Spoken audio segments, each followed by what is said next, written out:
like the Fez guy, was talking about it at one point, even though he probably wasn't supposed to, but like how he was saying like it costs tens of thousands of dollars if he wants to just add a patch into his game on the Xbox and stuff, and that's kind of the same for all consoles, but they might be changing that to make that process easier for everyone. But so that's why I want to make sure that this is as polished as possible, because as an indie developer, if I have to pay a bunch of fees every time I want to patch, I don't want to have to deprive fans of that polish because we can't afford it or something. Sounds good. Sounds actually better than I expected as well. Anyway, so let's try to do this. I'm just gonna get into my Mythos voice again. That is how you pronounce it, right? Yep, I call him Mythos. Okay. Well, now that you're here, I'm actually embarrassed to do this. Embarrassed to do what? The voices, Wes, the voices. All right, let's go. It was here. Where'd it go? Mythos, please slow down. There's no time. We can't let Benny beat us. Sounds I like see I have it. to get a PlayStation. What? A PlayStation? Yes, you do. Huh? Where? To the south. Huh? That way. Oh, I see it. Let's get it, Elise. Not cut out for this. You're mine, Torn.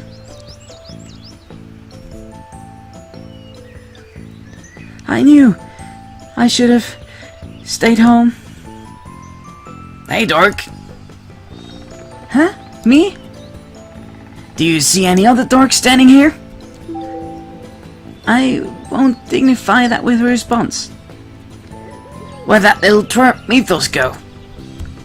He, went north. I'm not gonna give that runt the pounding of his life. Oops, that was wrong. Ouch, don't push me! So rude. We have to get that torn before that meathead does.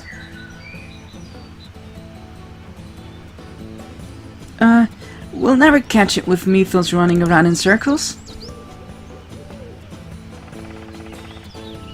But maybe I can use Benny to our advantage. That's using your craft maker, Elise.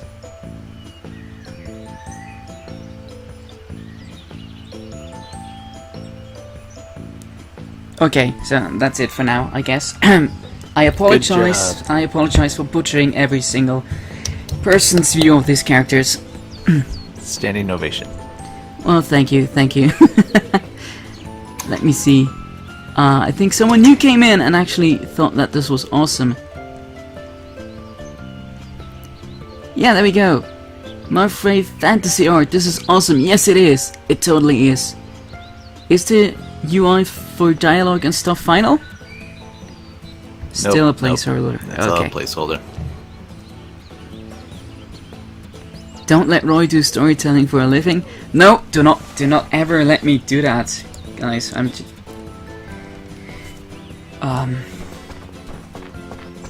Roy, wanna tell my kids a bedtime story? No, I don't. Okay, so we have to catch. Oh, so they can move. Okay. Okay, let's see if we can do this minigame. So you plan on including more of these minigames? Yeah, if time permits. But they do take a little bit. I think this one took me a couple days to test and nail out and make work exactly the way it works now. But if time permits, I'd like to add more of the mini games. But it's more important that I lay down the core base and finish laying all of that stuff out first, right? So, but if I can find the time for it, I'll definitely try to add more, because I really like adding these little mini games in. I feel, especially in a turn-based game, no matter how good your turn-based game is, it can start to get kind of monotonous if that's all you got in it. So I puzzles, and I want to put in some like box puzzles where you're pushing stuff around, or switch puzzles where you're switching stuff. And this one was a little bit more of an advanced puzzle than you normally see in games, I think. But for some reason, I was just, as I was writing the story, really inspired to make this, so I just sat down and crunched out the programming in the scene and the little level design, and wanted to make this happen. But I'd like to add in a more complex version of this type of puzzle too. We'll see how it ends up.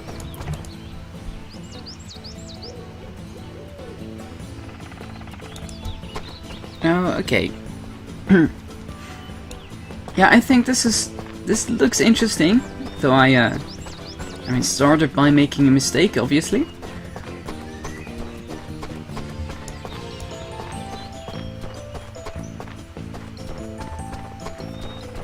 This puzzle, I ran it through some internal testers, and I got good feedback on it. It was, at first they were confused, but people eventually figured out what it was, and I asked, I was like, so should I add more instruction? And they're like, no, after I figured it out, that was half the fun, was just figuring out exactly what to do to win the game. And so I agree. So I guess it doesn't look complicated. It just I think, I haven't completed it yet, but I think I have figured out how it works and what I'm supposed to do, so we'll try to make this work.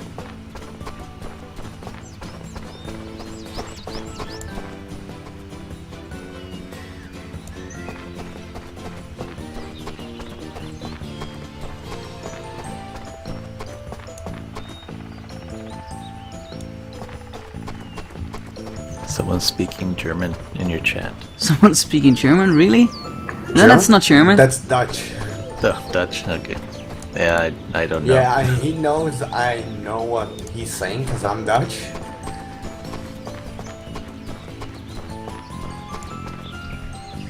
Anything with lots really of sad. C's and R's looks German to me because I'm American. He's talking about gnomes. Gnomes and moles, apparently. I see.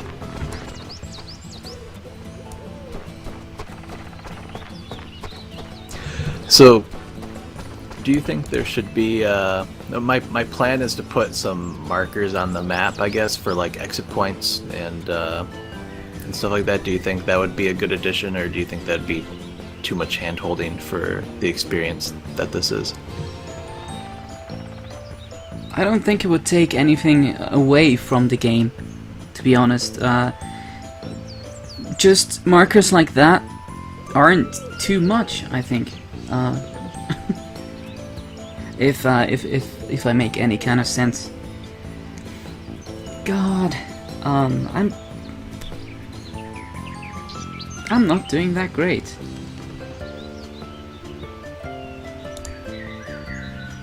Just go over there.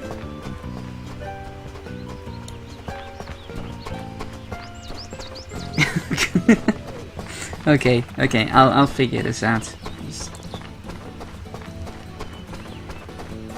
But the advantage of having me play this thing is you see how someone that absolutely sucks at this would go about it. You mean how I not to see. play the game? Well, you can play the game, you can still get in the beta, I think, right? Mike? No, I think he means you're showing them how not to play the game. Oh, yeah. That's what he's saying. Exactly. Of course, but still. But Okay. yeah, I might try to get into the beta. Well, it's not really a try, it's a buy. Yeah, that's Yeah, it's the just same. For me, that's the same. You know it. Yeah. A lot of people asked why it was, you're paying to get into a beta extra, and the concept simply, for multiple reasons. Like, one, we're on such a ridiculously tight budget for this. Is every penny really helps Yeah, keep it exactly. alive. I mean, I And, get where you're coming from. I've been yeah. a text-based game designer myself. Yeah. Yeah, Gate Wars might ring a bell. It's been up for like 3 years. I haven't played much in several years, and I haven't played much in the text-based field either genre. So yeah, I know where you're coming from. Every donation helps, and for streaming it's the same. I mean, we all rely on donations.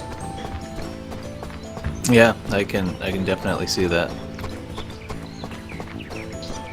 Well, streaming is quite different still, though. Well, yeah, in the concept of like the beta, not just that the donations help. I mean that is a big thing, but also that I don't really want to get like forum moderators or get someone else to kind of deal with the fans. Like I'm trying my best to, even if Soul Saga gets big, that it's me that's there with the fans. I don't want to put a wall between us with like a community manager. I might eventually if it becomes really big, but preferably I'd like to try to do everything myself. But so that includes like taking feedback on the beta, supporting the beta, because like people have trouble trying to download their account, and they have trouble trying to turn on the beta, or they find a bug and they email me about it and they're like, hey, what's up with this bug? And I'm like, hey, can you post about it in the forums? I'm sorry about it. And so I have to maintain all the beta testers like that, and when I have to do that, that takes up a lot of my time and resources that I should be spending developing, but because I don't have the budget to hire someone else out to help me to answer the emails and stuff, it helps me kind of limit the amount of people in the beta that I currently have to service. So that's another. Yeah, exactly. Another You're thing. limited to a max amount of people. Yeah, exactly. So what I always care about a lot in these kind of games is the music. And so far we've had some great tunes. Before I started to stream, I actually had a few played. For example, the original theme that had the vocals in it. Yeah, by Terry Chandler. That's a classic one. It's really great, and I was wondering, with all the changes, is that still gonna be in the game? Yeah, that's still Soul Saga's theme song. We were considering, there were a lot of changes, and I wasn't quite sure if the theme song really still fit the motif of what was going on with this. But I do think that it's a really good song, and I think we should maintain that as our main theme song, and possibly we could just kind of have sub-theme songs like how Ivy did the title theme, where when you turn on it kind of sounds like a pretty song that you're kind of looking at the clouds and stuff. That's kind of like the sub-theme for episode 1. And so episode 2 will have its own sub-theme, but then I think we'll still maintain... Hey, you solved it, Roy. Yeah, I did. Finally. I didn't want to interrupt you. Be quiet so you can read. Do the voices again. Please don't make me do that. Oh, somebody's asking if you also handle all the marketing and accounting stuff and copyright by yourself. Yeah, that's definitely got to do that, because all of that stuff is very expensive. Can't say I'm the best at it, but when it comes to internal corporate accounting, I do that, like the project management and the budget planning. But when it comes to actually the tax accounting, I do outsource out people for that. I did have a guy that doing taxes at one point. That's a story for something that I don't know how to approach it, but like basically he had told me that if I wanted to do the research and development tax credit, he takes a percentage of that, and so I was like, that sounds weird. And so I talked to some people. I said, so is it normal to like take percentages of like what you'll save someone on taxes? And I asked everyone, and everyone was like, no, that's not normal, that's weird, like why would you do that? Is weird. And so then I said, okay, that's weird. And so I asked him, as politely as possible, I was like, hey, that's I asked around. I've never heard of this. Can you explain? And then he said, oh well, I wouldn't talk to anyone about it because they don't understand how it works. And I said, well, I found this, and then on the official government website, it specifically says no one shall ask for, a CPA shall not do services for on like this contingency basis, and for percentages. And I said, I found this, and what's different? Is the research and development tax different? And then he explained that basically the way he does it is that he doesn't do it, a third party does. the research and development tax credit, and so I was So like, he's okay. just a middleman. Yeah, right. Well, he's the accountant, but then but then he becomes the middleman for it. But because even though he's a CPA accountant, he can charge a contingency fee because there's this other company, and I'm not sure if the company's under his name or something, or it's kind of, it was really weird, and Yeah, it sounds iffy. yeah, and his response immediately after explaining that was, since the tone of your email, seems, like. Or that's all he really said. He said, just from the nature of your email, it seemed, maybe I should do the service for you. And then I was like, okay, I guess so. So Yeah, then maybe I found you shouldn't hire him. Yeah, so then I found an accountant nearby, and the accountant never said anything about contingency fees. He was just a normal person, and they did a really good job, and they were really able to work well with my taxes. But Kickstarter's a really iffy place on taxes, because people are like, is it pre-orders, is it not pre-orders? Different accountants are spinning it different ways. I just went with the accountant that spinned it the best way for me.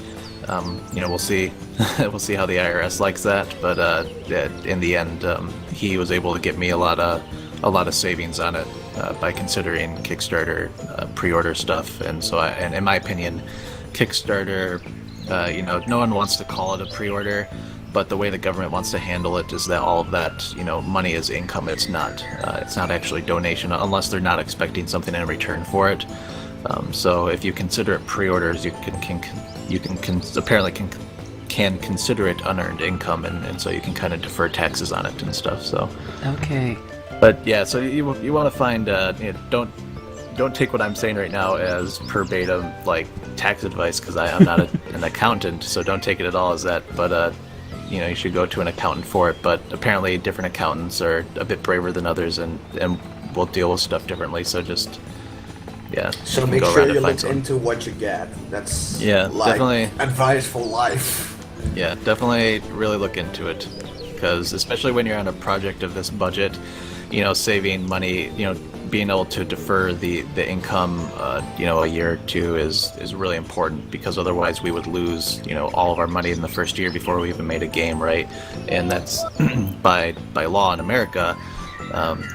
There's laws in the taxes that help you prevent from losing that money, until you finally made your product and you're making money on it.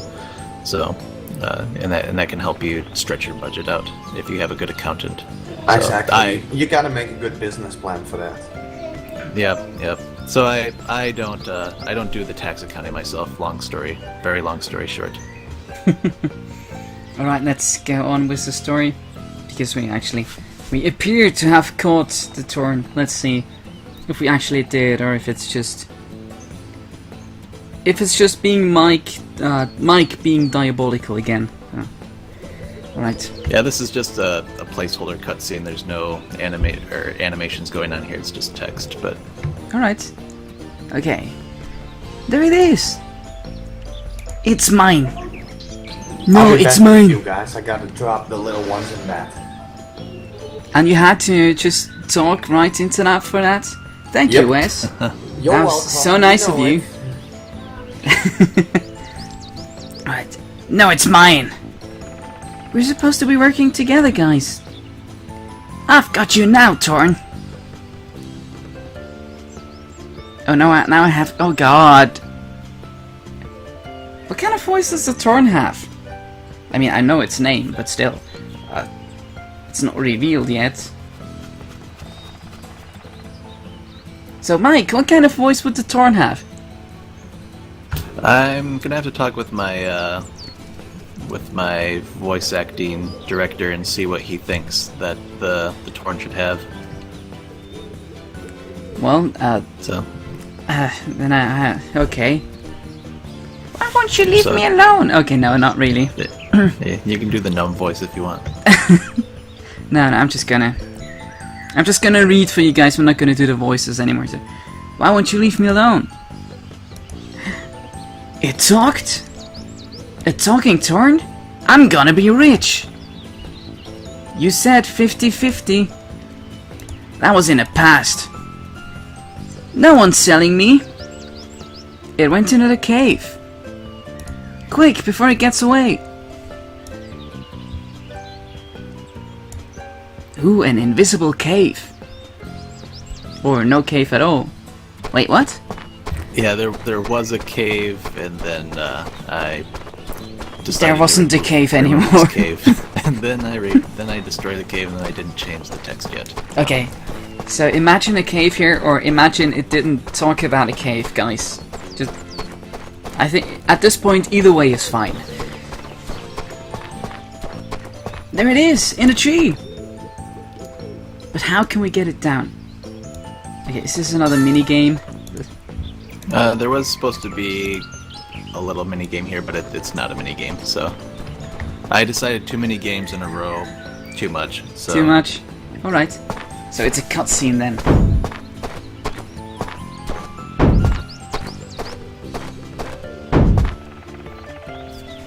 Whoa, cut So that out! Yeah.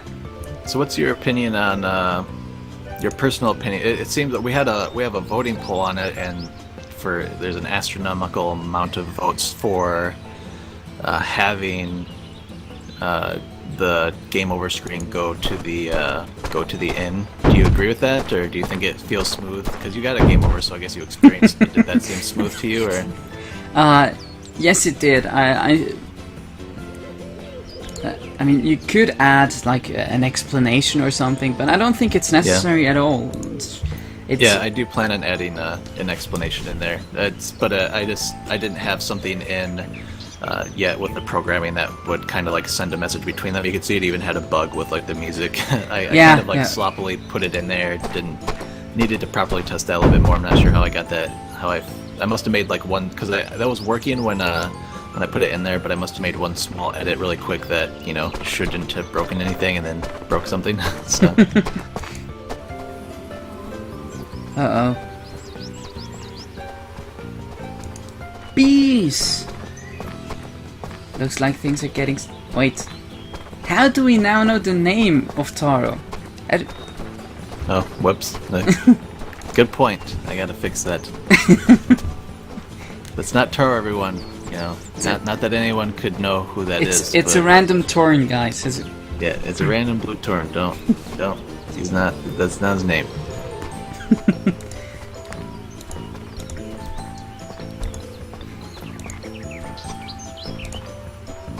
No man left behind.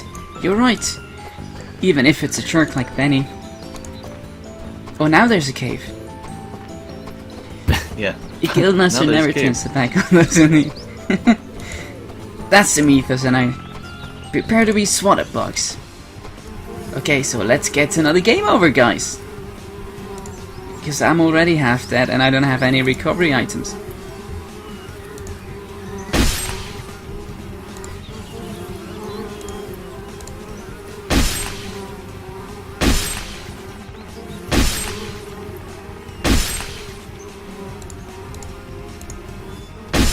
Nope, wrong one to attack. Damn it!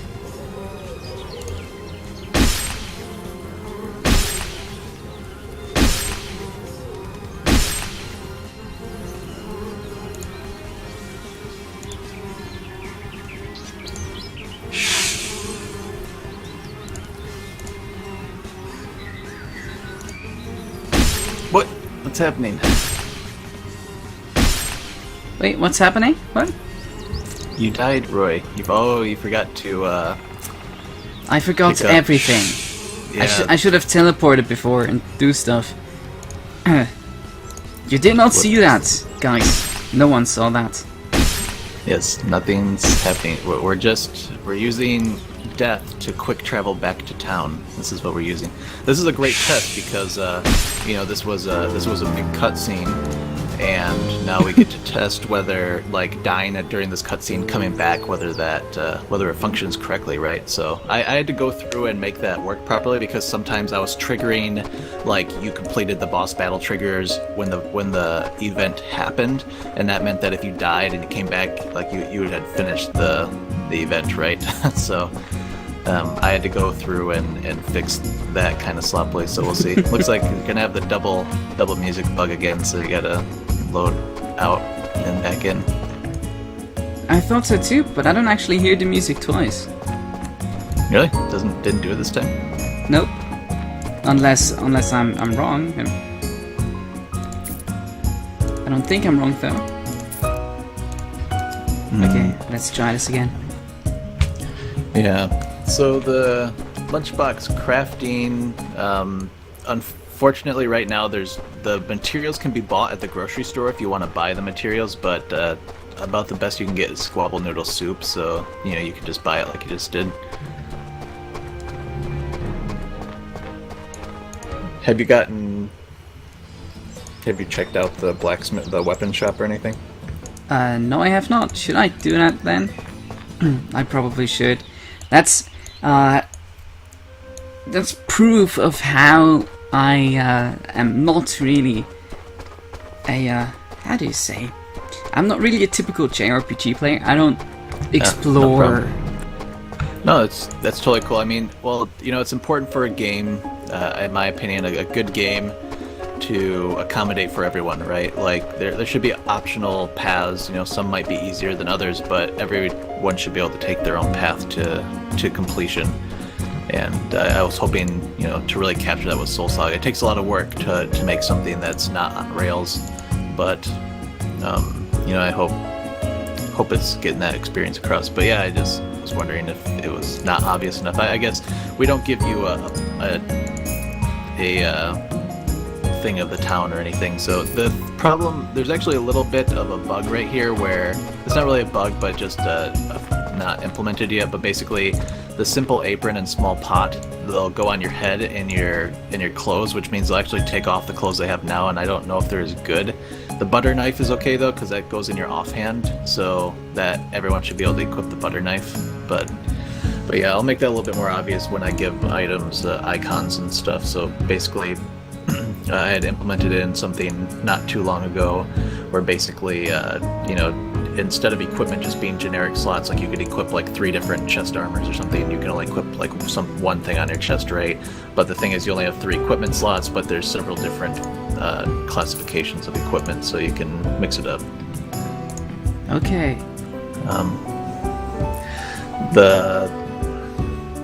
Yeah, someone asked if there's controller support, but that's should be once I finish it. But the problem was that Angui was having a lot of problems with the way like scroll view menus work. I do have to try to figure out a scroll view, a way to kind of fix the scroll view. Like you can see how the scroll view is kind of wacky when you're in the equip menu and stuff, how like it's kind of offset and it's not nice and neat at the top, and sometimes it's like missing text. That's because of like Angui stuff and the way that their grid system works. And when I'm refreshing it, apparently I'm doing it wrong, but it seems pretty basic the way I'm doing it. But it just doesn't seem to work very well. So I'm trying. That's another thing with Unity 5. I want to try to, because now that Angui seems to be breaking completely when the game like it breaks the mouse control and stuff. I think that Farmer's Stratagem doesn't work right now, so I wouldn't even buy that. It's a bonus thing that doesn't work, so I wouldn't buy that one. But yeah, I think I made the stratagems that are really expensive. I guess I wanted to give people reason to grind a little bit or do all the quests and make some money. I gotta balance out the cost of everything and still have to go through that. But I forgot what I was talking about. So many things to talk about that I want to talk about, but I get sidetracked. It happens. It just happens. Because there is a lot to talk about. What's that? I don't know. Oh, but yeah, so with Angui, so right now as I'm porting over to Unity, I plan on removing Ngui, and I plan on using the basic Unity GUI. They basically, the Unity took the ideas from the Ngui guy. Unity's GUI interface, like for programming, was atrocious, and Unity, even like until late Unity 4, before that, it was almost unusable. And there was basically this third-party UI system. It looks like everything progresses as normal with it. Yeah, you can escape straight into battle. Seems to work fine. I'm really glad I bothered to implement in skipping cutscenes, because it really helps with testing, and that's a big thing that I've always been annoyed by in games, like when you can't skip cutscenes. Yeah. Especially if you die and have to do it again. if you then have to sit through 5 minutes of cutscenes, and maybe you even die again, it just gets annoying. Yep. Yeah. So, anyways, so they hired on this Ngui guy. He started helping them make something called UGUI, which is like the Unity GUI they have now. But then they hired on some other people to help him out, and then apparently, he didn't get along with people or something. I'm not sure how that story goes, but he left the company, and so then they continued the work. So now they have a good they have a good UI system, and it's technically supported by Unity. And because it's almost the same as Ngui, I don't see Ngui sticking around for too much longer. I think the guy made a lot of money off of it, and it can last a couple more years, maybe if he's generous. But at this point, I don't think he has a lot of reason to keep continuing with supporting his third-party UI system. So I should try to move away from it and move over to Unity's GUI, like a native GUI now. So that's another thing that's going to take me a little while and a lot of headache-inducing bug testing when I try ripping out this GUI system and putting in the other one. So we didn't die this time around. That's a good thing. Yeah, this boss battle. So regarding music, the title theme is that one was made by Ivy, and she did a really good job on that. The forest exploration theme is made by Surashu, which is Ivy's husband now. I think they got married. When I met them, they were just hanging out, like they were like friends, close friends, I guess, and they were collaborators. And then over the past 2 years, I guess they got engaged and got married. So that's wow. Good for them. Congratulations on that. So and they made a lot of music on Soul Saga, but they also were working on some Cartoon Network stuff. They picked up a big gig together at Cartoon Network, and they didn't have much time to spend on Soul Saga anymore. So eventually, I had to pick up another composer, Ryan Camus, and Ryan has made a lot of music too. So Ryan made the Game Over theme song in here. He made the Cave theme. Ivy made the battle theme. Ivy and Surashu together made the boss theme, and I'm trying to the world map theme was made by Ryan, and the item get themes, like when you find an item it plays a little tune, that's by Ryan Camus as well. So there's a lot of different composers that have worked on this. Usually when you hear about these games, it's like, oh, this one person composed all the songs, but in Soul Saga's case, we got to have a lot of interesting and creative composers throw their style in and give a really good musical variety.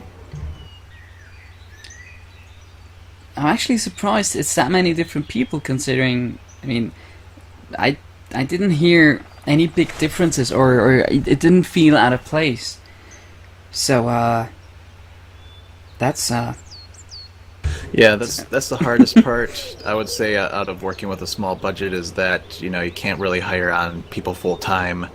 And anyone who's a director in the game industry will tell you that the hardest part is of an art production like this, because video games are every single possible type of art that could ever be done, and it's all mixed together into one seamless, or what it needs to be, kind of like the seamless experience where the art style kind of matches, and that becomes very difficult when you have to pick up a lot of different artists and you're on a budget. So especially when you're on a budget and you don't have a lot of time for revisions and stuff. So yeah, it's a bit difficult to keep everything together seamlessly, but it's part of just one of the many hurdles of game development. And I think you're doing a great job. So Marfrey actually had quite a few suggestions, I guess. Sure, I'm here. So, for example, the very first footage you showed us. Let me open up a notepad really quick. I remember the very first footage we saw was with the original art for Mythos and Elise, the battle one. That's the first thing I remember at least seeing. And you specifically mentioned the camera movement there to to give it some action. Are you planning on adding that to the final game as well? Does when you kill someone, does it zoom in when you kill someone at this point? I don't remember actually. Maybe I accidentally disabled it or something. You know, I think. yeah. You know, I think now though.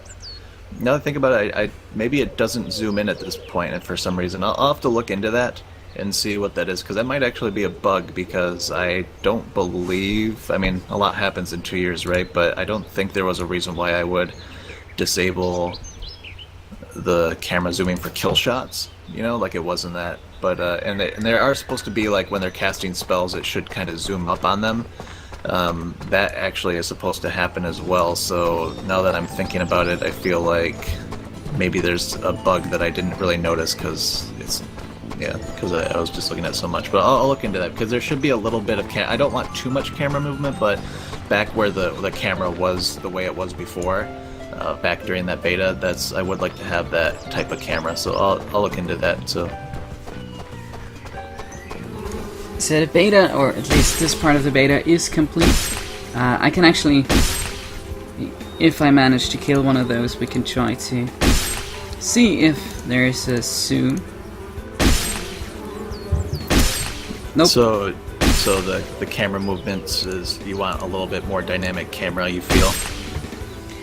Well, me personally, yes, just a little bit. Okay, game over, yay! But I actually mentioned it because the kill shots Marfrey don't seem to be working. actually mentioned it. That's why I picked that up. Oh, now we have the double music thing again. It's so weird.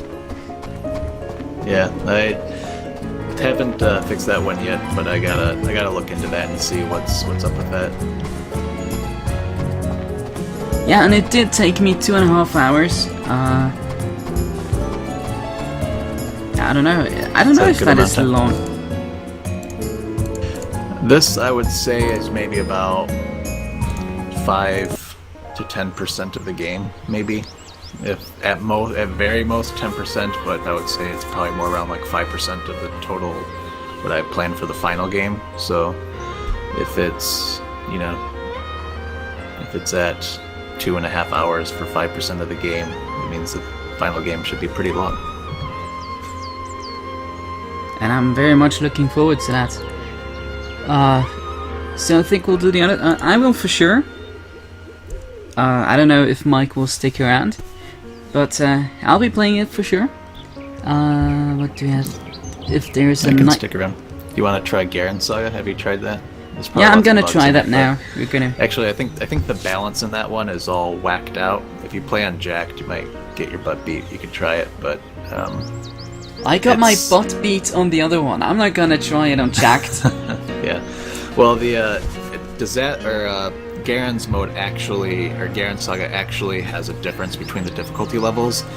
Mythos' Saga right now doesn't have a difference between the difficulty levels. Basically, with difficulty levels, I wanted to add in an actual, like, I didn't want to add an artificial difficulty, you know, like where it's just like, oh, if you press jack, the enemies hit 3 times stronger, you know, I didn't want it that simple. I wanted to add personality between it.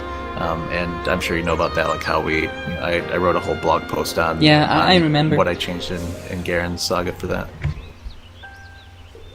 Yeah, that's actually, guys, if you want to know more about this, if you care about how this came to be, you can head over to the website, and all the old blog posts are on there, right?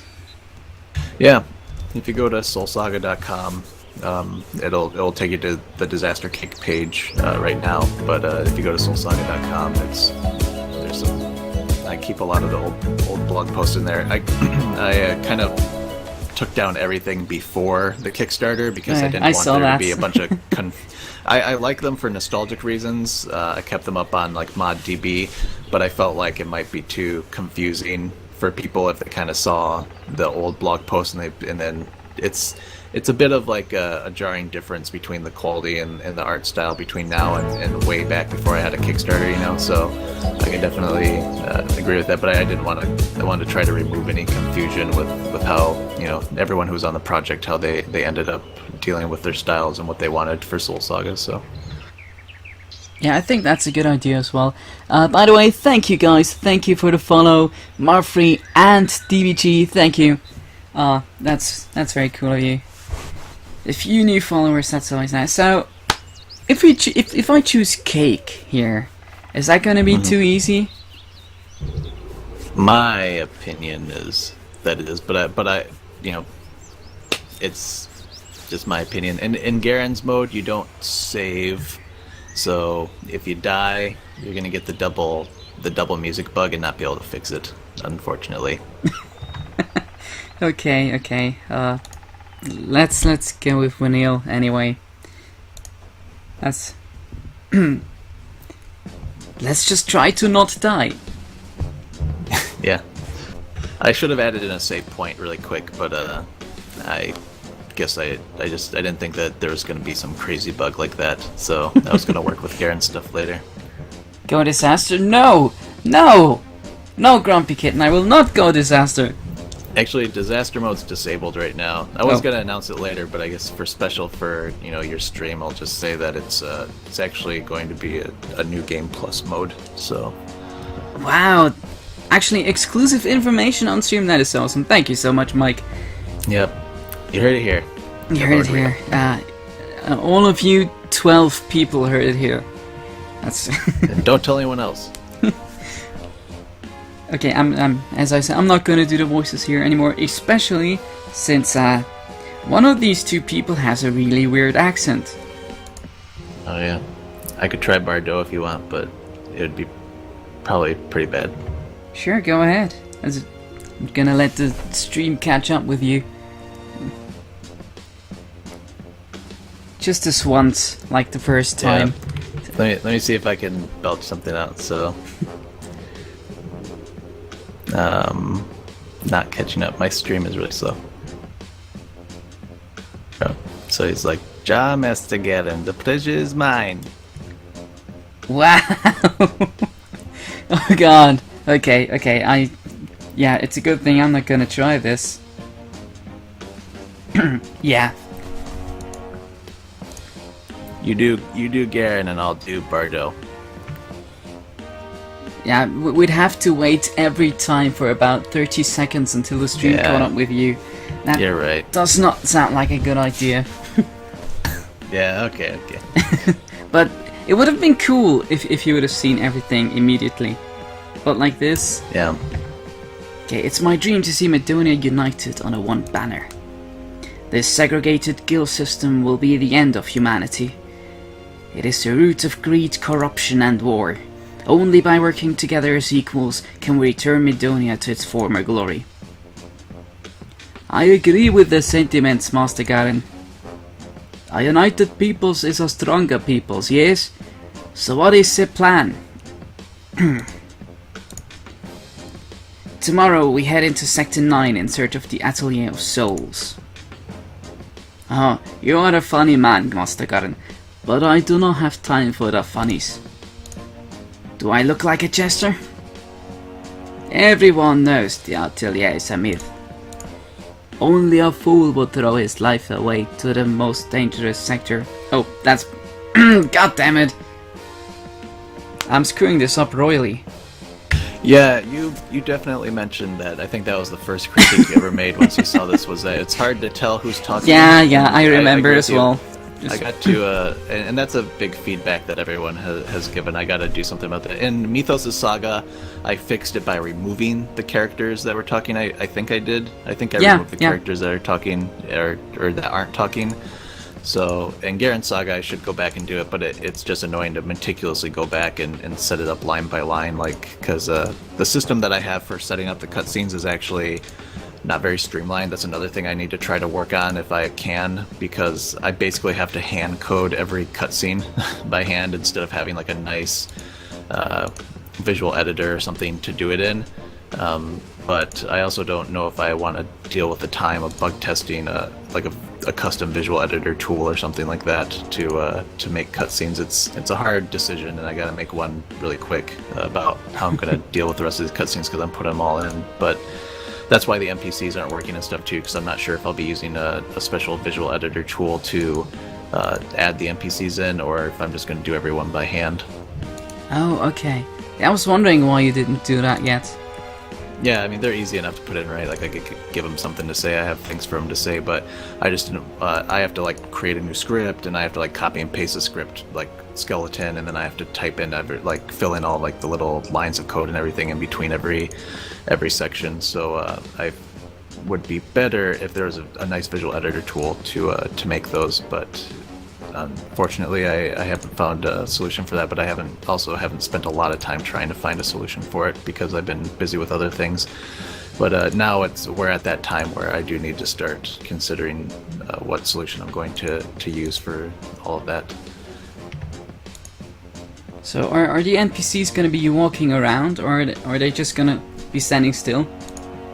I definitely want to add in a lot more life to them, like moving around, some different animations, but it's all stuff, you know, that's more like the end polish, because when you're on a budget this tight, you never know when something terrible is going to happen, like if, you know, the worst nightmare is if, like, Zara can't finish her work or something, you know, so, which is quite possible because she's donating her time and she's got a full-time job and she's got a life on top of it, so, you know, it's a lot of pressure on her to kind of finish, you know, do all of this environment art and stuff by herself. I do help her with laying it out, and I edit some of them, like the small edits, so I can take some of the work off of her, but in the end it's a lot of work no matter how you look at it, and there's always risks involved with this low budget, so I'm trying to only work on getting the main things done, and then if there's any sort of polish that needs to be done, you know, if we have the time and stuff to put it in there, I definitely want to put it in there. But it's basically there's just priorities, right? First you have to have a game, and then you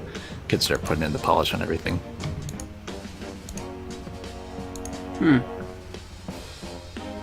So we have another question. DBG asked if you already have voice actors. We've touched that subject before.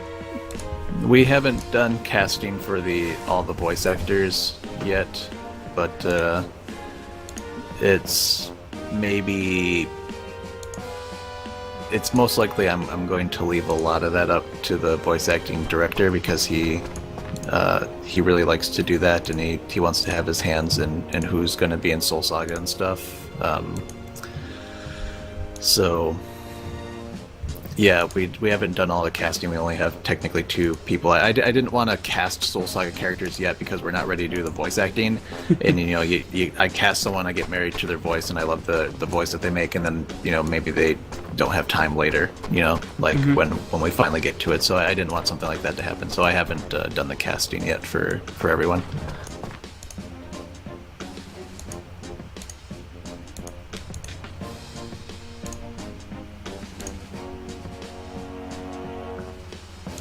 Yeah, and I mean, the voice actors that you chose for Mythos and Elise, they're not exactly unknown people. Yeah, I definitely know Tot Habercorn is in a lot of stuff. Kira Buckland, not quite sure exactly what everything that she's in, but she definitely has experience behind her. So yeah, I picked some, you know, what I felt fit best for the voices that I had in my head. With that, I didn't really look at like whether someone was famous or not. You know, to me that doesn't matter. I don't take the Ghibli approach where I mean, I don't know how Ghibli does their voice acting in America, but in Japan, from what I've heard, Ghibli purposely tries to find unknown voice actors, like Miyazaki's last work that he did. I forgot what the title's called in English, but it's basically about the guy who invented the Zero Japanese airplane, the one used in the World War, and it's basically about how he invented that plane and his life. And the voice actor for the main character is, I hate to say this, but it just really does not fit well. And the thing is that he's actually not a voice actor. He's the artist. He's the main artist for Evangelion, the anime. So he purposely went out of his way. Yeah, no NPCs you can talk to at this point, after this point, but the rest of them were just like kind of tests. But yeah, so he was just, apparently he was just he knew Miyazaki, and Miyazaki likes to use voice actors that aren't well known. He doesn't like to use mainstream voice actors for some reason. I'm not sure what the story is behind it.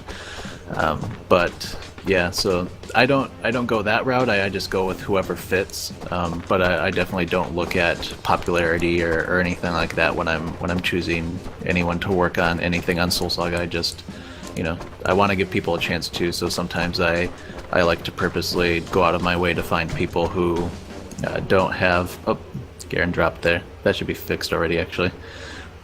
But it's. Yeah, I try to go out of my way to find people who need the experience, because I think Soul Saga is a great opportunity. We're at a point where we can kind of make that risk. Yeah, Nozomi says The Wind Rises is the name of the movie I was talking about. Okay. I like to take the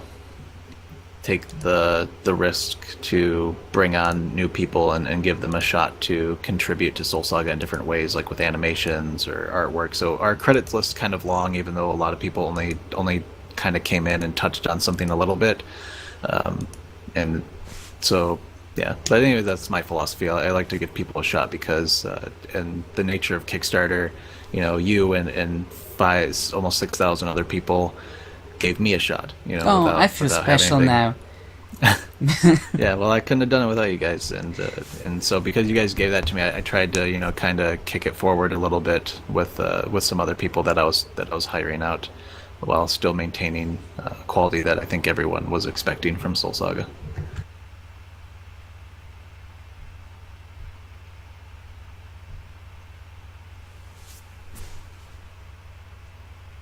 Let's see. And Marfrey's asking about whether animations can be shared between skeletons, or like technically they're called rigs, between characters. And yeah, they can, but the thing is that we actually don't.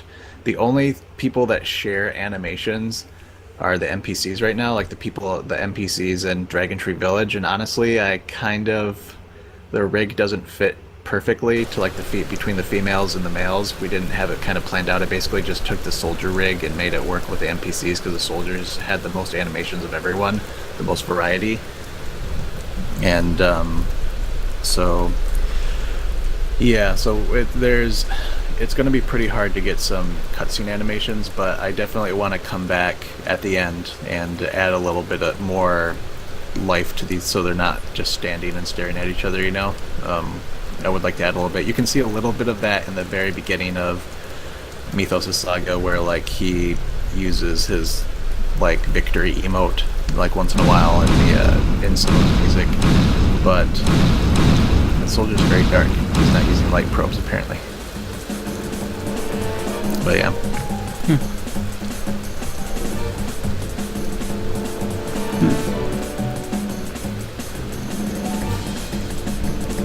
It's a trap.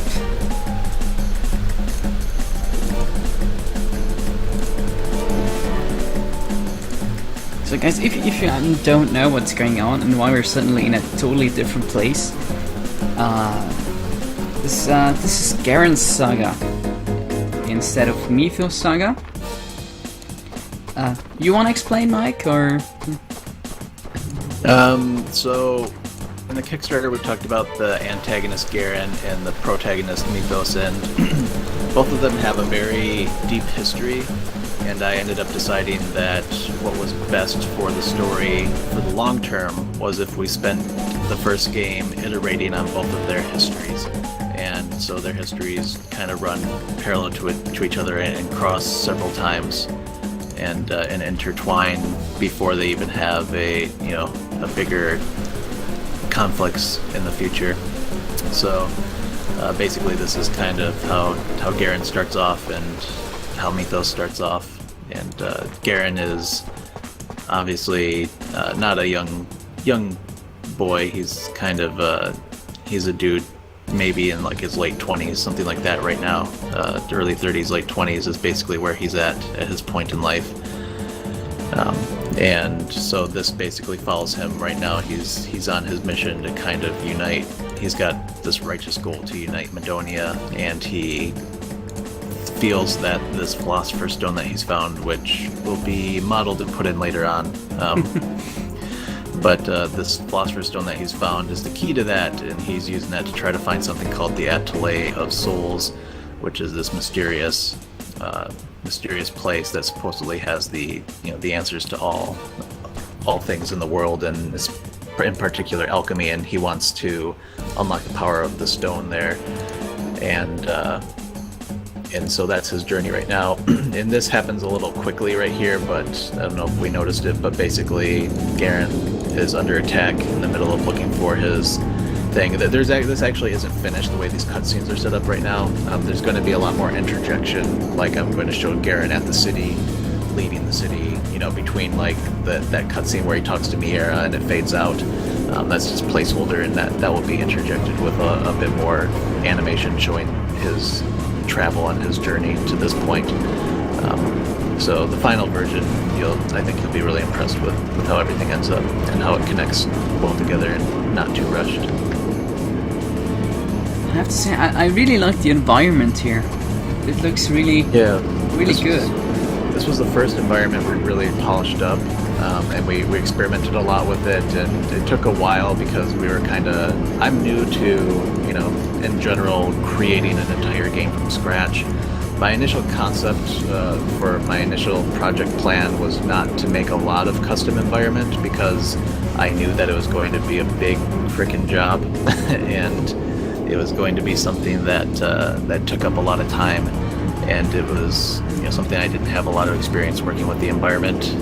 But when I was talking with Zara about it, she was like, it's not, there's just so much cool characters, and there's so much potential here for, a good custom environment can make this game shine really well instead of using some stock art for it. And I said, you're right.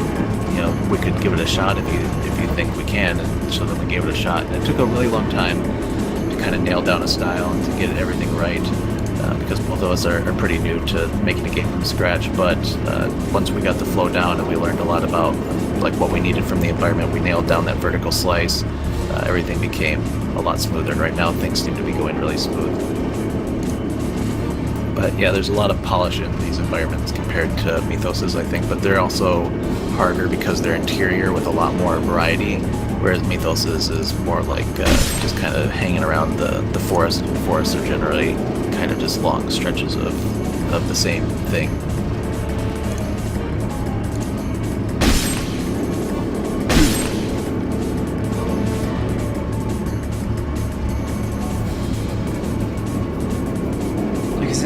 Counter attacks here.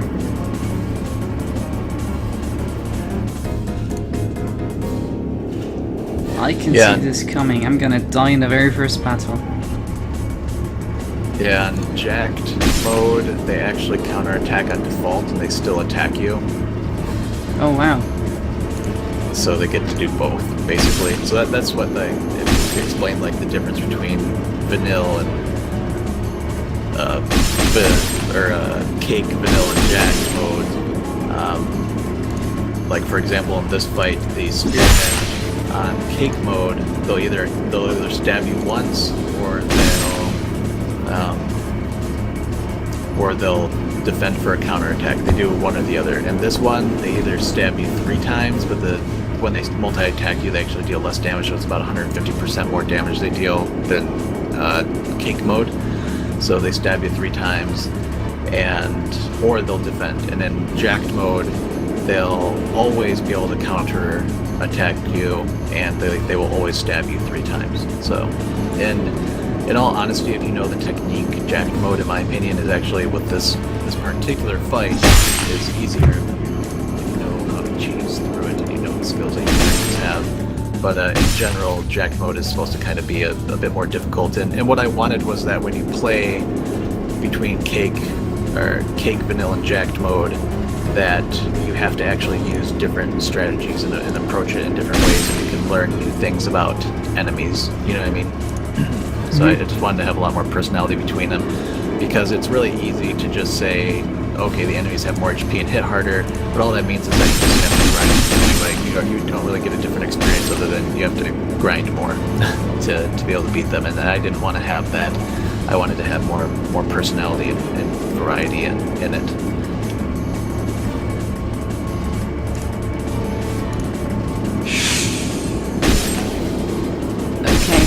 work. Yeah, I'm dying. I'm actually dying. Uh-oh. Yeah, I would heal him up. Yes. Yeah, it doesn't work on dead people. No, apparently it doesn't. I had to try. I didn't know.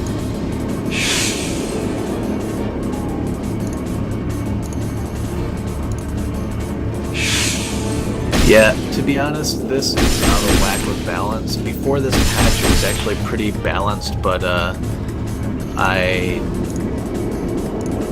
had completely changed up the way leveling works and the way stat allocation works.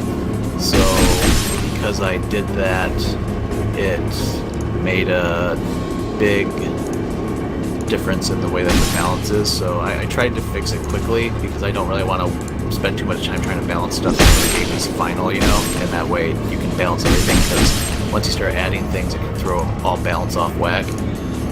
But so this might be a little bit harder than it usually was in vanilla mode before.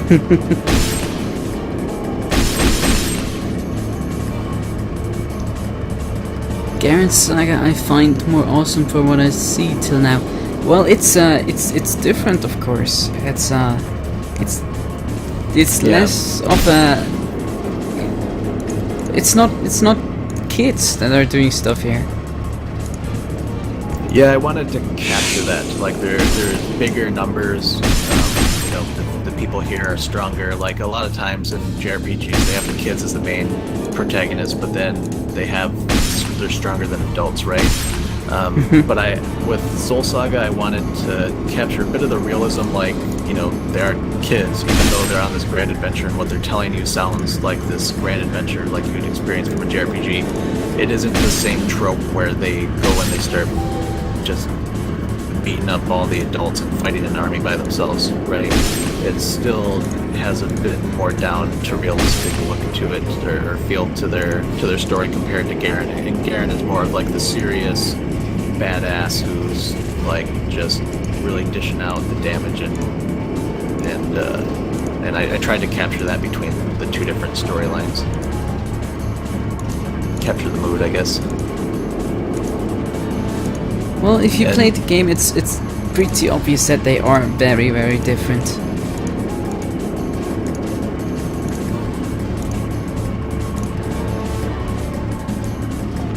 Okay, so I actually survived. Nice. Snake should not be standing back there. That's a bug. Well, you're gonna find a few bugs probably still. That's just. Yeah, just I gotta works. iron all of it out eventually. I might wish we had a bigger budget, like I said, because the testing it gets exponentially harder the more longer, the more stuff that you add to it. So it would be nice to have a professional testing team. That's where I got my start in the industry, was in the testing. So I understand the value in testing, and being from both a tester's perspective and a developer's perspective. I do see a lot of value in professional level testing.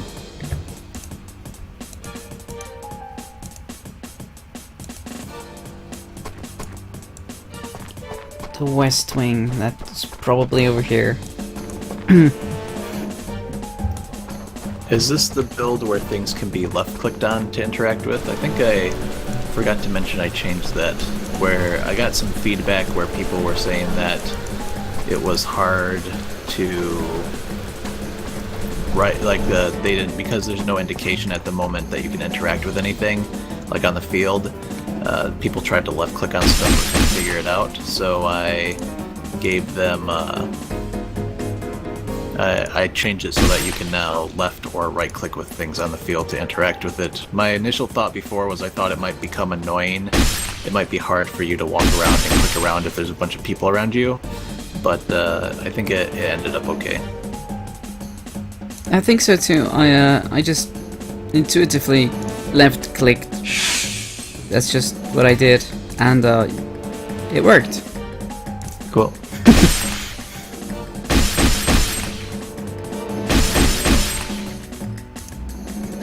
But yeah, as you can see, I haven't played this before. I wanted to.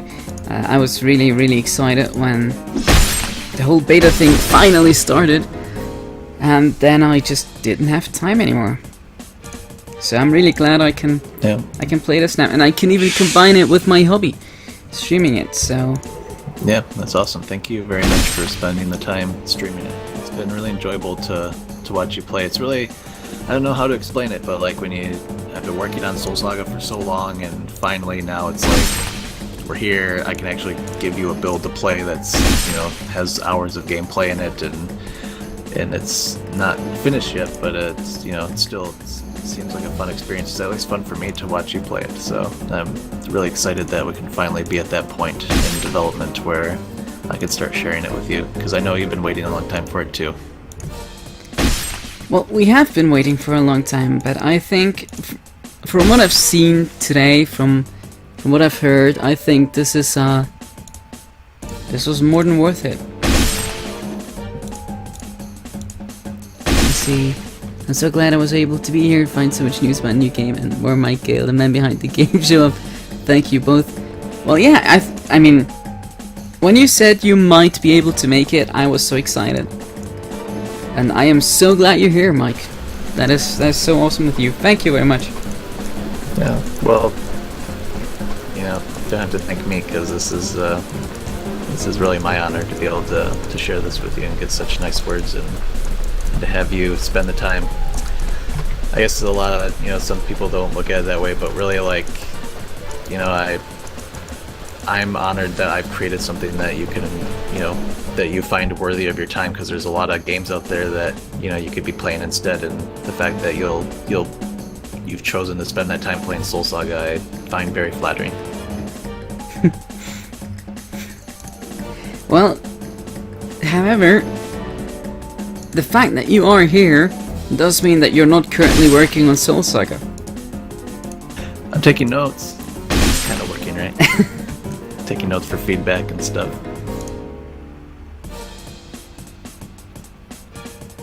Well, I was actually hoping for a bit more feedback from my viewers. Just a little bit.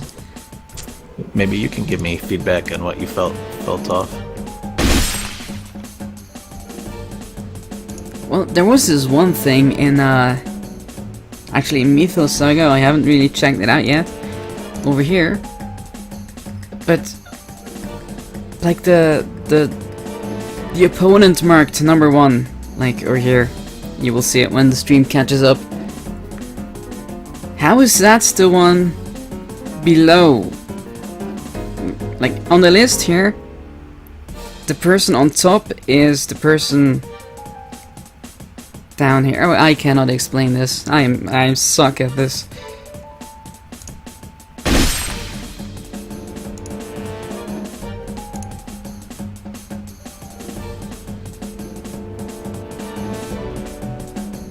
So my plan with Garen Saga,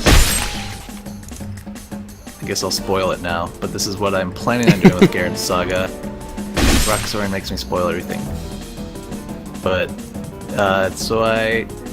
my thought of the way that I'm thinking of handling it is I'm thinking of making Garen Saga putting that into the New Game Plus mode. So when you play through the first time, you play as Mythos, and when you play through a second time, it's interwoven into the main story with Garen's. And so every time a prompt for Garen Saga will pop up, and then you can go to Garen Saga and play it, or you can choose to skip Garen Saga basically, and from the main point. And that's because as I was playing through it and telling people about it, you know, some people were like, yeah, you know, I like Garen Saga, but I really want to only spend time with Mythos' stuff.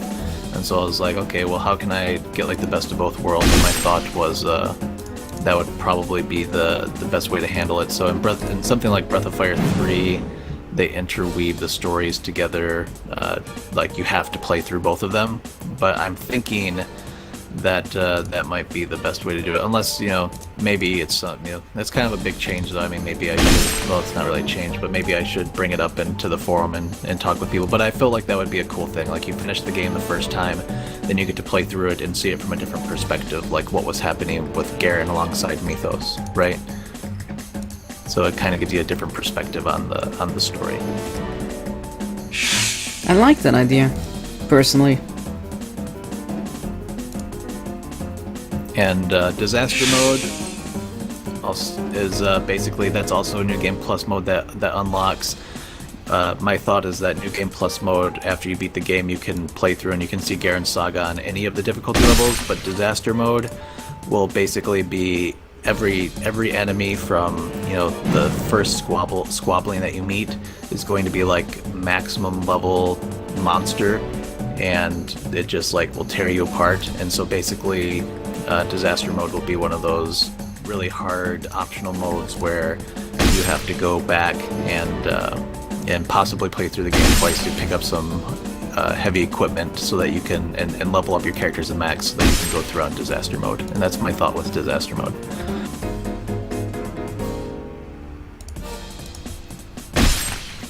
So basically just ways to kind of put in the different content for everyone. So I think that makes sense. Thank you. Who's in a call? That would be Mike Gale, the creator of Soul Saga, Courtney. And welcome to the stream, Courtney. So, yeah, we've been talking to him all night so far.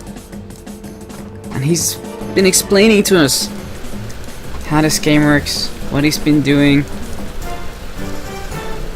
Ooh, I found the lift key. Oh, is that the item get sound that I just heard?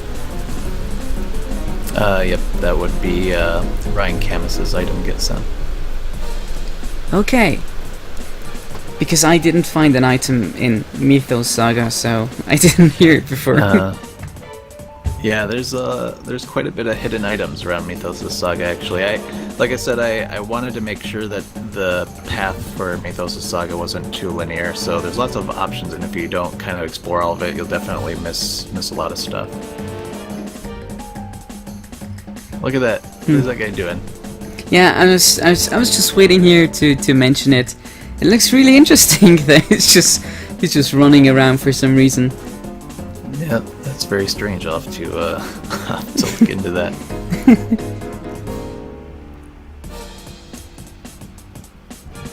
Interesting. He's not even holding the spear. Yeah, I'll have to check that out. I haven't spent a lot of time with Garen's Saga since we last had an update on it. I moved on to working on Mythos' stuff, so it looks like it would be a good idea for me to come back and check this out. Well, it's not. It doesn't look game breaking. It's not like I wasn't able to attack him or anything. Yeah, that's the most important thing, right? It's making sure the game doesn't break when you're working with it. So I tried to fix any of the game breaking bugs that people find in the latest beta builds right away and make just a quick iteration. So far I haven't seen anything that technically breaks the game. So that's good. It's good that it's that solid. Yeah, it doesn't feel like an early beta version at all.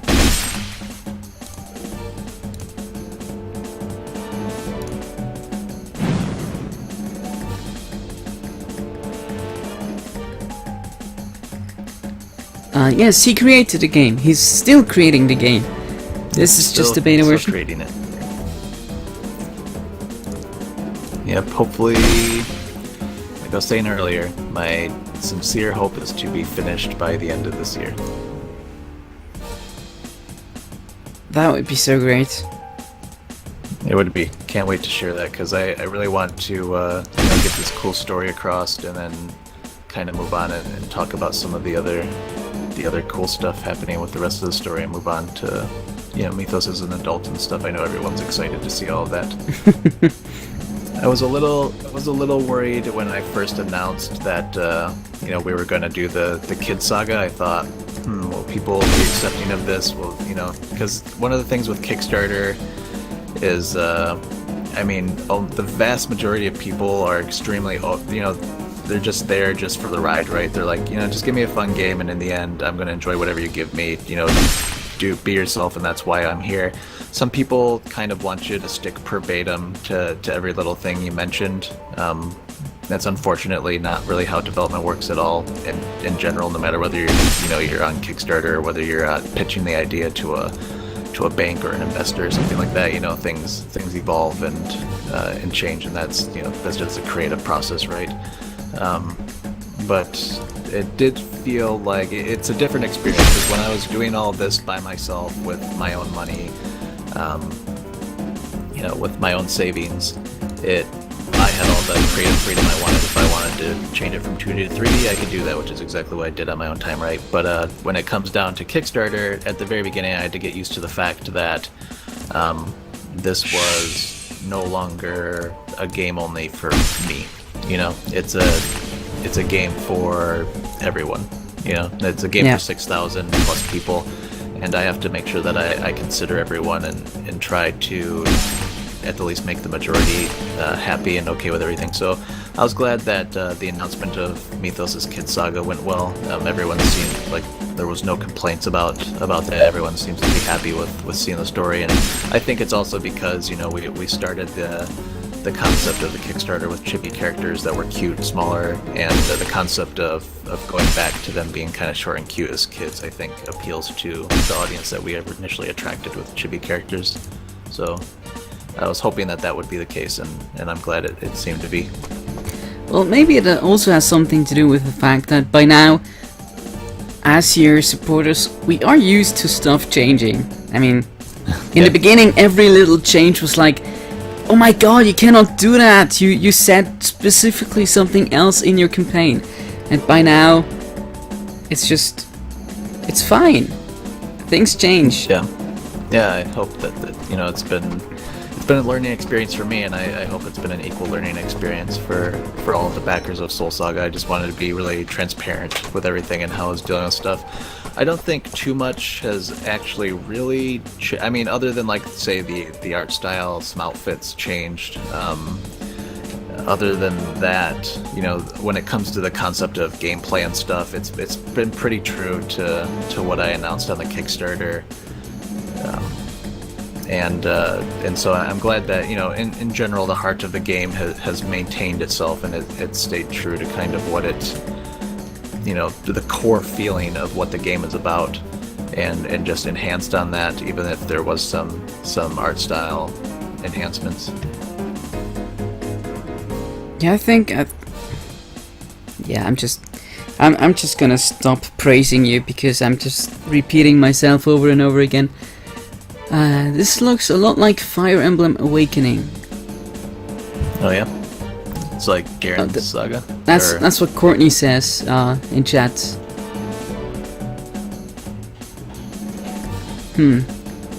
It's possible. It is a JRPG, essentially. I mean, not. I mean, you're not Japanese, Mike. We cannot change that. I'm sorry. But in spirits, this is very much a JRPG, just like Fire Emblem Awakening. Yeah. So yeah. But to be fair, Zomi, who's also working on it, is Japanese, and True. A lot of our concept artists were Japanese, so we're part Japanese, I guess. Also, so Rock was actually disappointed in starting with only the kids.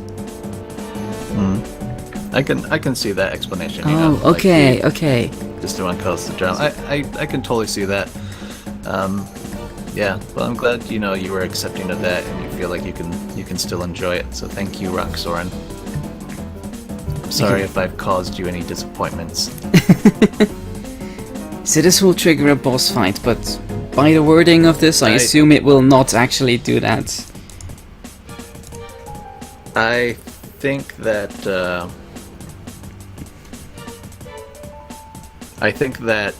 Like, if anyone is a little disappointed with having kind of like a prelude to the game, I think when they do get the second game and when they see the series as a whole, I think they'll see the direction that I was going in, and I think they'll really appreciate how everything connects. I think they can appreciate each game for itself too, but I think once the story's finished, I think they'll really appreciate that time was spent in this era developing on the characters.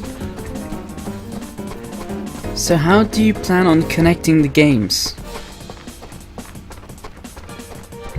They're simply, there's kind of an obvious seam at the end of this first episode where, it really wraps things up in a good way, but still leaves it open-ended for the second game. And I've read the story by people, and as long as through cutscenes and voice acting and the way it's implemented, hopefully I can get a lot of the emotion across that happens during this, and I think that there's just kind of an obvious seam, but that seam flows really well between them. Like it flows so well that if we had the budget, it would be really nice if we could connect the two games, and it would be awesome, like Final Fantasy VI was, like between the two different worlds, almost like something like that, or like Breath of Fire 3, where Ryu, or Breath of Fire 3, where Ryu grows up. He's a kid in the beginning, and then he grows up. That was the biggest inspiration for me to play as a kid and then grow up. Was I loved that about Breath of Fire 3, about how you saw this character development between a kid and a child, and that's the same type of jump that you'll basically get between the two Soul Saga games. Was similar to how that AAA game was worked. But I wish I could combine them. I really wanted to be able to combine them, but I only got so much money. You gotta do what you gotta do with what you got. So. But yeah, I really think that it'll be, as long as we don't spend too much time working on the second game. Like I said, I want to be able to get it done within a year. The second game, I basically want to kind of take the assets that we have from this game and be able to, so that we can speed up development. A lot of the time is making your base assets. If we can do that, then I can develop the game a bit faster and get it to you without all of the hardships that I've had to go through to get this first one.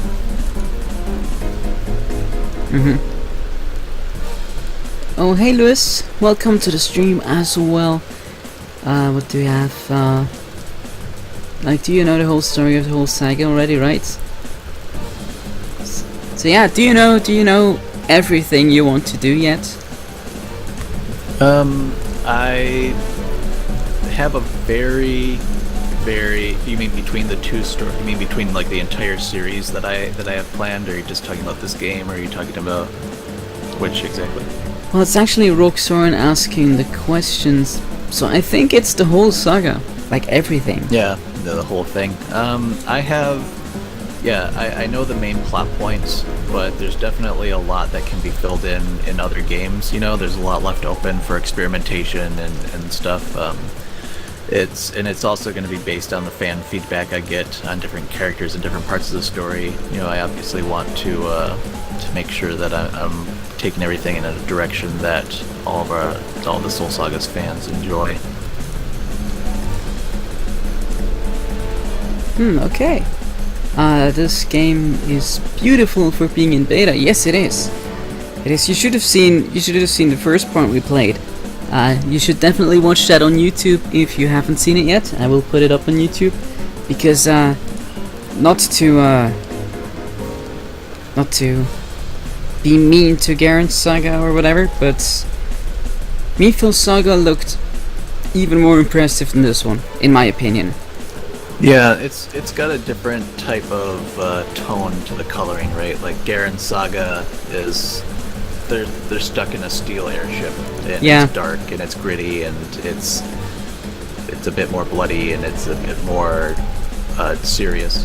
And Mythos' Saga is a lot more about cuter, brighter adventure, open world exploring and stuff like that. So I wanted to have a definite feeling between the different stories, and I think we captured that well. But it was when I first announced gameplay footage, I showed Garen's Saga, and there was a bit of people like, wait, is this going to be the entire game? Is it going to look like this? And I'm like, no, it's going to be bright, just like the other one. But so then we had complications with our main animator, got picked up another job and had to leave the project, unfortunately, so I couldn't show Mythos' Saga. I wasn't planning on taking this long to show Mythos' Saga off, and so then that threw some wrenches into my plan, but eventually I was able to wrangle through it and get the game done right, or progress it forward at least at this point. And show it off, and finally, and then people were like, "Oh, okay, I get it now. Ooh, I feel better that everything's so bright and nice and pretty now." And I'm like, "Yeah,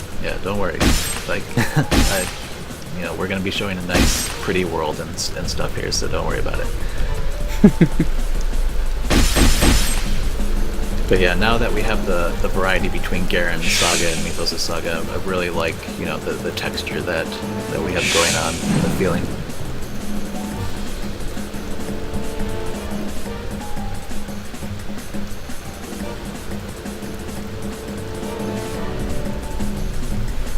So yeah, there was also a question about romance in the games. I do have some plans for the romance part of Soul Saga. I don't want to give anything away between what and who. But yeah, there should be a little bit of romance in there. But my personal writing is I don't like to focus really heavy on the romance stuff. Like a lot of times lately, I see in a lot of games or stories, they seem to put a very big focus on it. I think that around, if I'd use particular examples, I would say Breath of Fire 3 is a good example. The romance between Nina and Ryu, where it's light, it's there, it's mentioned, you get the picture, but you move on with life to the more adventure part. Or like Final Fantasy, even I would say Final Fantasy 7's a little bit over the edge for me on the romance part. Spent a little bit of time on that, obviously, with that love triangle. I probably won't spend that much time on it, but then there's, I would say maybe Final Fantasy VI is a good example too. There's obviously touches of love interest between characters in Final Fantasy VI, but it's they move on with life, right? And so it's there. You get the picture, and then you kind of move on. So I like to touch on it, but I don't like to spend a large amount of time focusing on it. Well, I guess someone Roxorn just spoiled the ending. It's Garen X Come on, Elise. Roxorn, what are you doing, man? You gotta let them figure it out. Well, that's it, I guess. We don't need to play the game anymore. Thank you. Yeah, we know what happens after this fight now. Yeah, it just... Wait, how do we make that work? Like, the ship crashes and Garen meets Elise? This is weird. Well, I'll have to think about that. I guess Roxorn's our new writer, so he's gonna do it right. He's gonna make it happen. So I also heard that there was some issues with the person that donated that huge amount. Yeah, I talked with him. I gave him a little bit of the service before I even got any money from him, which is kind of my fault, but he seemed sincere, and he kept saying that, he was going to get stuff to me. I was also I procrastinated a little bit with it because I was kind of scared to bring on a person for $10,000. It's a lot of money. I needed a really good contract if he was going to be part of our creative process with $10,000 to make sure that we didn't, have any legal problems later on, because particularly, it wasn't about buying part of the company, it was about being able to be part of that creative process. But from the story that I heard, he had some life problems that came up that were pretty drastic with him and some friends, and so he, when he could contribute to it, and it got delayed, he died. Yes, I did. Again. Whoops. But yeah, so he apparently has I don't think that it was any type of trolling or a lie or anything. I think it was just, it was a combination of some problems with his, life problems just came up, and $10,000 just the circumstances. Yeah, just the circumstances. Yeah. So I see no, real harm in what he did. It sucks, and people needed to know that we lost $10,000 because that's a lot of money. It really screwed up our development process to lose that funding, and I was trying to go along, without it in the beginning, but lots of problems pop up, especially when you're working on a small budget, and it just it hurt that we didn't have that contingency there. But yeah, so we had a $10,000 backer, but through unfortunate circumstances fell through. So But obviously it still made this work, right? Like, it just takes a lot of sacrifice. That's just... I mean, whenever you talk about pretty much anything, you mention sacrifice, and I mean, from what I've heard, it's still more than worth it for you, right? Yeah, there's definitely times where it gets to me. Sometimes I don't even see the sun for a couple days at a time, and I get kind of weird. But it's to me, it's worth it. I hope it's worth it for my other friends who've helped make sacrifice, like Javid and Zara and Nozomi.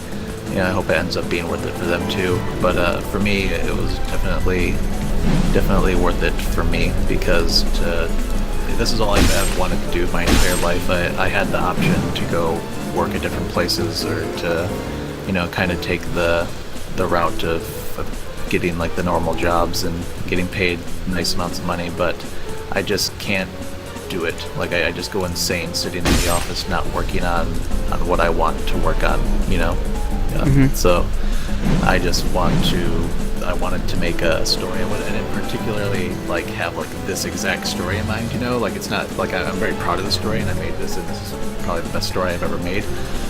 But it's just, I just wanted to make a story and share something with the world, and when I'm on my deathbed and I'm like, hey, I look back on life, I don't want to think, oh great, I made a bunch of money, like that's cool that my bank account's big. Like, no, I don't want to think that. I want to look back and I want to say, I made an RPG, like something that moved me and affected my life. Like a lot of RPGs affected my life as I was growing up. Like, I loved reading, and then I got into RPGs, and like I just love the stories, I love the gameplay, I love the interactions, I love everything about it, and I'm just really glad that I got to make my own. So that's all I really want to look back on life and say I finally got to do it.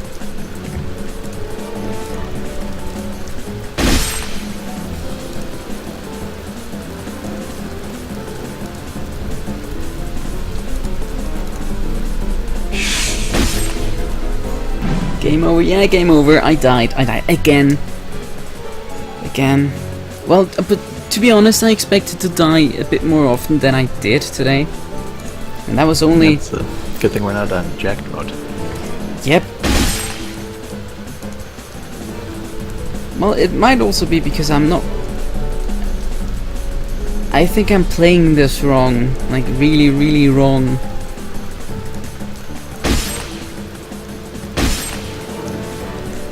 I'll get it done. I'll beat those guys somehow.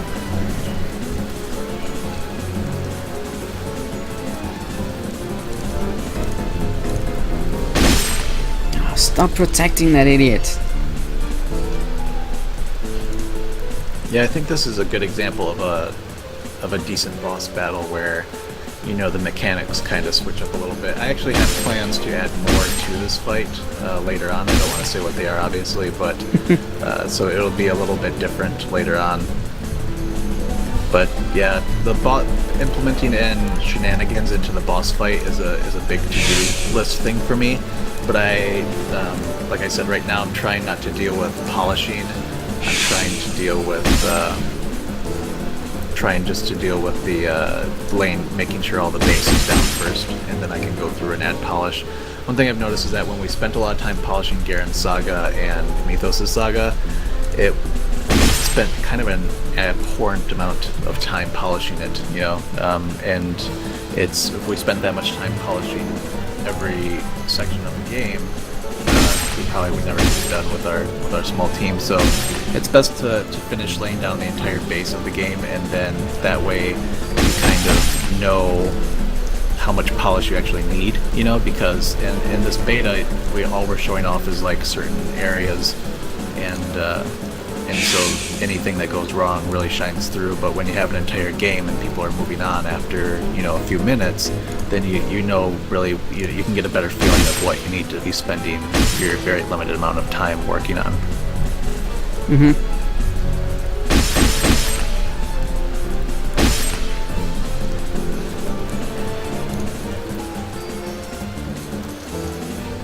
So guys, if you're wondering actually about the the weird music right now, that's because there's a bug at the moment.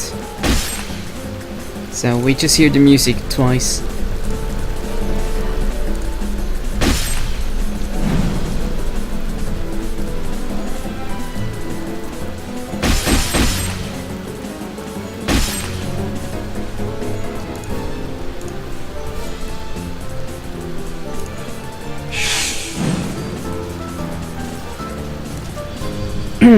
I did not say anything. It's game over again. No. No. Boy. That is embarrassing. You might have some, just to give you a tip, you might have some amber in your equipment. I forgot whether I took it out or not, but Garen might be able to equip it. I was actually... I was already checking when you mentioned it. Yeah, I see.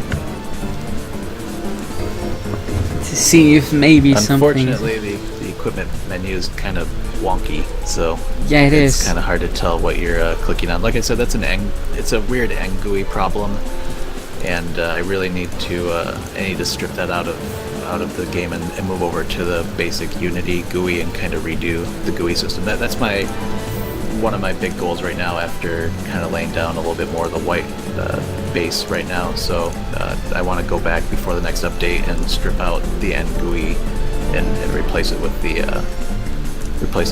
Unity GUI, and hopefully that will add a bit more polished functionality to it.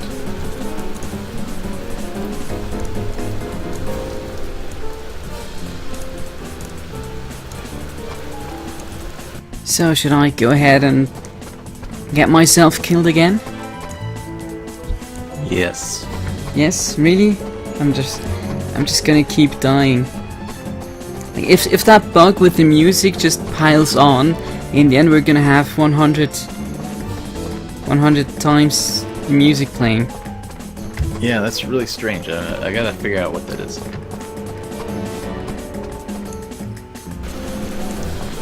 And Garen still falls actually when he enters here. Yeah, that's already fixed. I left one small little calculation off when I had tried to fix the falling bug, and so it yeah, lots of little things. But the latest build that I have, they don't fall anywhere. It's all fixed. So why did they fall? Because the in this particular one, the problem was that the way that Unity's character collider works, or in the previous one the problem was there was a little bit of a small fall or a little bit of like a jump up, and the problem was the way that Unity's character collider worked. If it moves, it'll like kind of auto adjust itself to be fitting somewhere, but I made a thread on the Unity forum and tried to find help on how to accurately predict where it should be if it's going to be landed. Apparently there isn't a really good way to check it out. They don't have a good API for the prediction of that. And so one of the way I solved it was I simply made it move, but when I made it move, for some reason there was like a bug in my own code. So it was a mix between Unity being weird and a bug in my own code, so it was hard to kind of find where it was, but I ended up finding a bug where it was calling the grounding method twice, and so then basically if it was possible for them to fall through the ground and through the world, and that was a bug that was in 5.0, where Garen Saga you'd actually get stuck because you'd get stuck in that hangar area where there's the catwalk and stuff. So I went back and found the bug and fixed it, but then I accidentally left a small calculation in this one. The reason why they fall is because the spawn points are kind of in the air for me to easily see them. Oh. And, yeah, I died. But yeah, the spawn points are in the air, but I accidentally left a calculation where they only check 1 meter below them to ground themselves instead of 10 meters below them to try to ground themselves, and so because the things are higher than 1 meter, they don't try to ground themselves, and so I accidentally, like I said, I literally just left a 0 out in my code somewhere in the calculation, and but yeah, so it's Johnny. I remember Johnny from our streams before. Hey Johnny, welcome to the stream.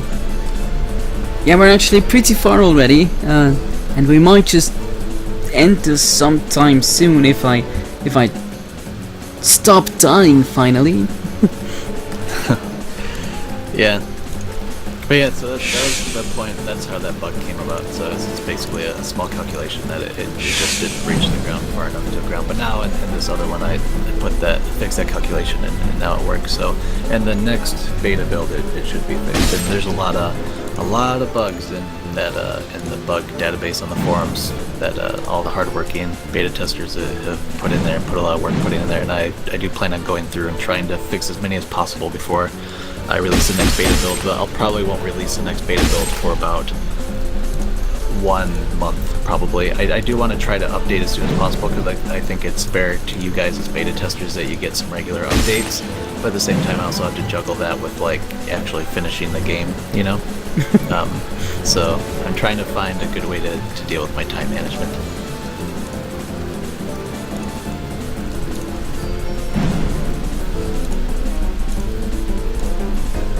If you die again and the music is too much, you can go into the options and just turn the music off. I actually tried to lower the music, like Yeah, before, you can just lower it to 0 if it becomes too much for you.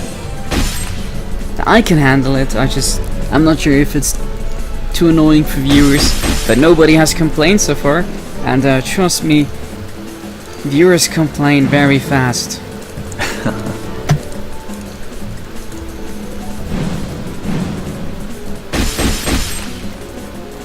Okay, I feel like we're getting somewhere slowly. You killed one this time, so yeah, I think putting Amber on Garen helped out a lot. Yes, it did. Took some stress off Mira.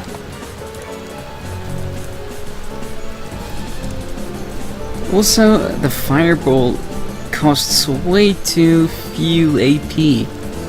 Yeah, that's a bug apparently, so... not a bug, but just an oversight basically. I had just thrown the fireball in with Mythos' Saga, but then I balanced it for Mythos' Saga, and I didn't balance it for this Saga, so... but, yeah, basically, the fireball should probably be doing less damage. I have to find a way to calculate in the different levels of Amber and the damage they'll deal. The best way I can think of probably is that it's just going to be either people don't really get an increase in Amber points maybe, and the Amber kind of stays around, like floats around like 10 Amber points or something like that, and like maybe that's a possibility. And then basically all the different Amber just kind of take like 1 or 2 points or something like that. But I think people would prefer kind of like the older mana system where it kind of levels up with you. So I basically just have to find a better way to scale the damage and the cost and stuff like that. But it's like I said, it's just like prototyping the stuff in, so... Yeah, but you'll make it work. It's not like it's not working, it's just... It makes it a bit too easy if you do add it now. Yeah. I muted you, thank you, Grumpy Kitten. Complain, I am entitled. Yes, you are, Johnny. Yes, you are.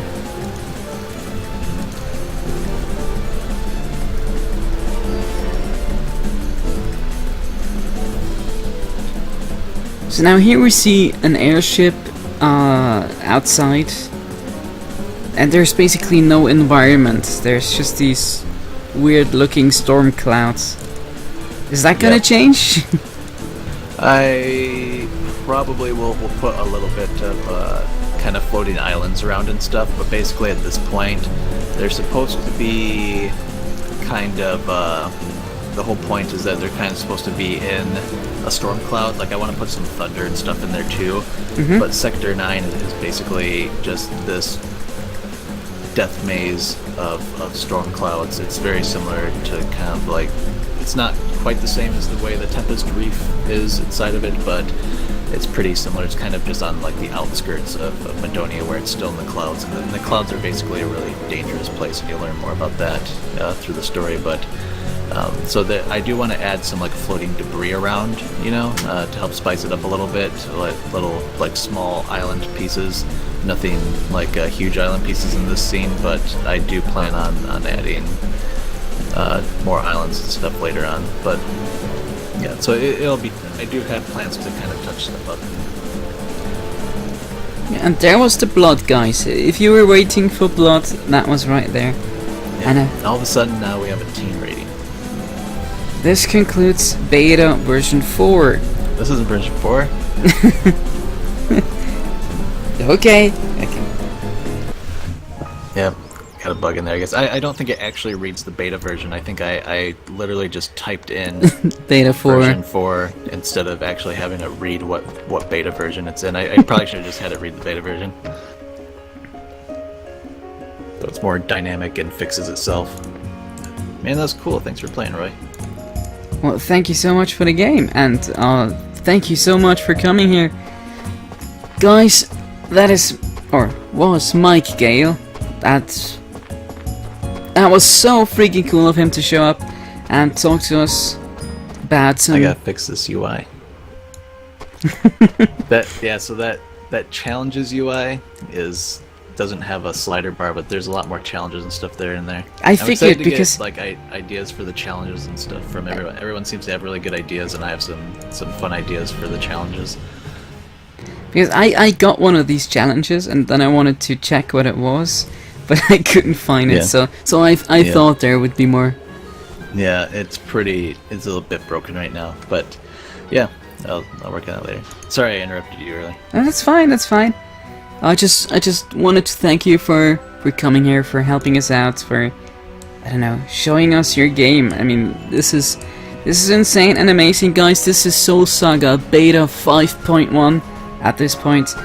If you would like to know more about this awesome game, head over to soulsaga.com, and you can find all the information there. You can even still get in the beta.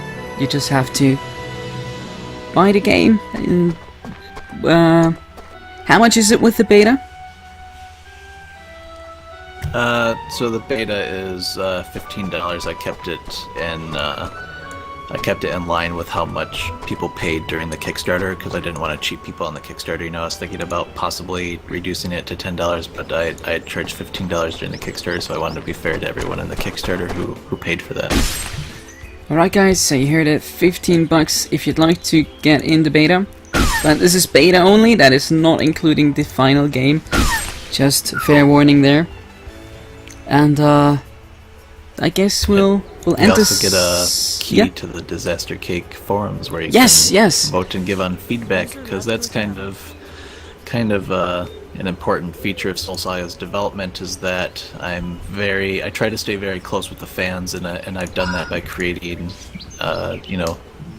a forum for creating where fans can create polls and vote on it, and if the majority vote falls in a different way than things work, then I have no problems with editing stuff up and trying to make it into the game if it's feasible. So yeah, absolutely. A lot of the things we see here in the game have been talked about on the forums, and there have been a few changes, actually quite a lot of changes based on the feedback Mike got. And if you have the chance to join the forums, that is absolutely something you should do. You will find me there, you will find Roxorn there, even Nozomi stops by once in a while, and I really encourage you to support Soul Saga, to keep watching this game.